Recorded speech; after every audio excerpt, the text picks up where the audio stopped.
بسم اللہ الرحمن الرحیم۔ السلام علیکم ورحمۃ اللہ وبرکاتہ۔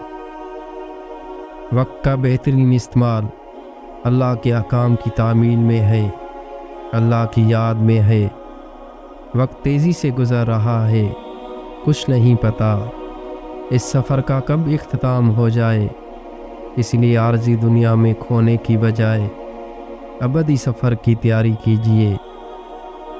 حضرت جابر رضی اللہ تعالیٰ عنہ سے روایت ہے، رسول اللہ صلی اللہ علیہ وآلہ وسلم نے فرمایا، اللہ سے نفع بخش علم مانگو اور فائدہ نہ دینے والے علم سے اللہ کی پناہ مانگو۔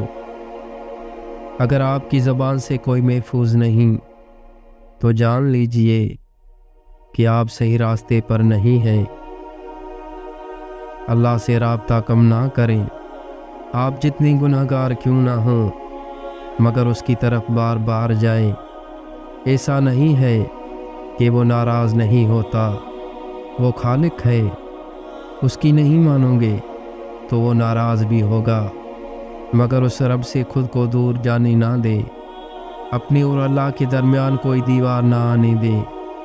آپ جیسے بھی ہیں مگر اس کے پاس جائیں، آپ کا جانا ہی آپ کو اللہ کا مکمل فرما بردار بنا دے گا، آپ کا بار بار پلٹنا ہی اللہ کا پیارا بنا دے گا انشاءاللہ۔ کائنات کا سب سے بڑا سچ یہ ہے کہ رب العالمین تک پہنچنے کے لیے رحمت للعالمین کی پیروی ضروری ہے، صلی اللہ علیہ وآلہ وسلم۔ اے غافل، ذرا سوچ لے، نیا سال ہمیں متوجہ کرتا ہے کہ ہماری زندگی کا 1 سال کم ہو گیا ہے۔ اس میں ہم نے کیا کھویا، کیا پایا؟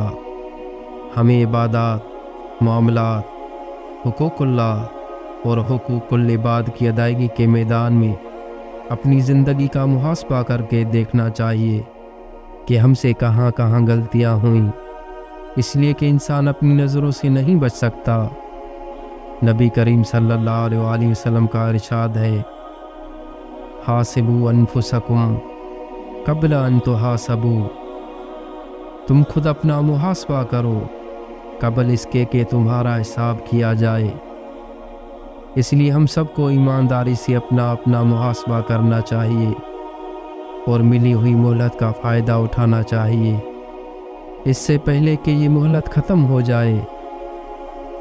بہترین تعلق وہ ہے جو ابتدا سے انتہا تک ہو، وہ جنت ہی کیا جس میں آپ کے پیارے آپ کے ساتھ نہ ہوں۔ فطرت آسان تھی مگر انسان نے بناوٹ اور منافقت کے ساتھ رہنے کو ترجیح دی، اسی لیے انسان جی کر نہیں تھک کر مرتا ہے۔ حضرت انس رضی اللہ تعالیٰ عنہ سے روایت ہے کہ رسول اللہ صلی اللہ علیہ وآلہ وسلم ایک درخت کے پاس سے گزرے جس کے پتے خشک ہو چکے تھے۔ آپ صلی اللہ علیہ وآلہ وسلم نے اس پر اپنی لاٹھی ماری تو پتے گر پڑے۔ آپ صلی اللہ علیہ وآلہ وسلم نے فرمایا، الحمدللہ، سبحان اللہ، ولا الہ الا اللہ، واللہ اکبر۔ بندے کی گناہ گرا دیتا ہے جیسے اس درخت کے پتے گر رہے ہیں۔